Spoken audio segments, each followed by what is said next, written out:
এই ঠান্ডার সময় গরম গরম আর মজাদার খাবার খেতে কার না ভালো লাগে। সমস্ত সবজি হাতের কাছেই পেয়ে যাবে, কারণ শীতের সময় এই সমস্ত ভেজিটেবলের আর কোনো অভাব হয় না। তার আগে একটা জিনিস দেখো, ফ্রিজটা অল্প সময়ের জন্য চালানো ছিল আর গাজরটার মধ্যে না বরফ জমে গেছে পুরো, কারণ বাইরেই প্রচণ্ড পরিমাণে ঠান্ডা। আর আমার হাতটার যে কী অবস্থা হয়েছে তোমাদের ক্যামেরায় তো সেটা বোঝাতেই পারছি না, কিন্তু হাতটা আমার পুরো অবশ হয়ে গেছে।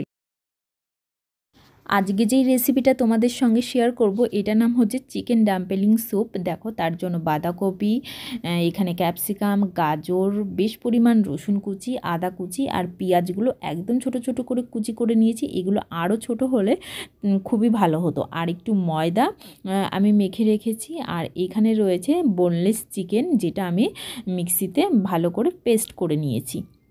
তো চলো ঝটপট রেসিপিটা তোমাদের সঙ্গে শেয়ার করি। আর এখানে রয়েছে কর্নফ্লাওয়ার আর একটা সস আমার রেডি করতে হবে।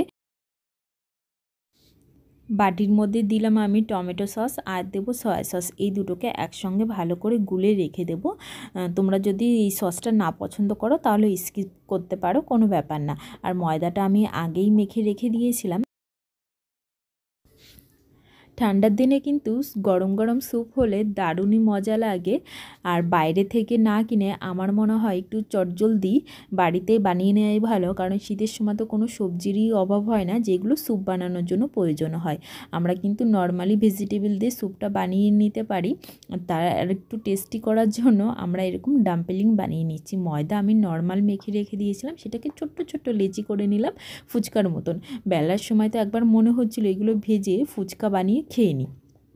আর যেই চিকেনটা আমি মেখে রেখে দিয়েছিলাম, দেখতেই তো পেলে কী কী দিয়ে মাখলাম: রসুন কুচি, আদা কুচি, সামান্য পরিমাণে নুন, সয়া সস, গোলমরিচ গুঁড়ো।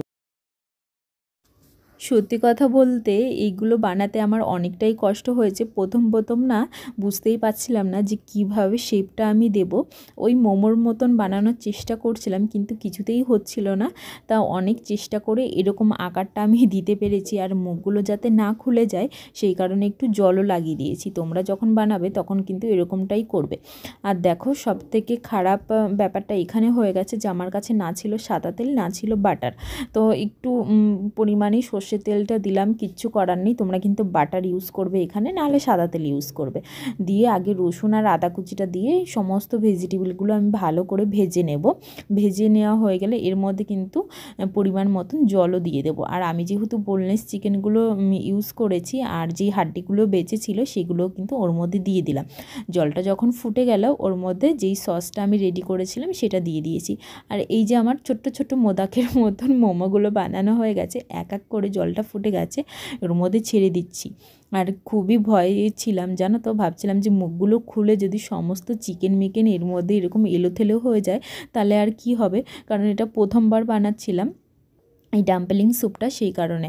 তো একদম লো আঁচ করে দিয়েছিলাম। আর এইগুলো ফুলে যে এত বড় বড় হয়ে যাবে সেটা আমি কখনো ভাবতেও পারিনি। দেখো, দুর্দান্ত দেখতে লাগছিল কিন্তু। আর এই গ্রেভিটা একটু ঠিক করার জন্য আমি কিন্তু দিয়ে দিয়েছিলাম কর্নফ্লাওয়ার, আর দুর্দান্ত হয়েছিল খেতে।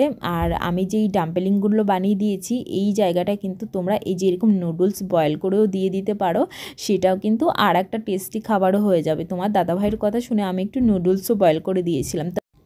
তোমাদের কাছে একটাই রিকোয়েস্ট, এটা একবার বানিয়ে খেয়ে দেখো।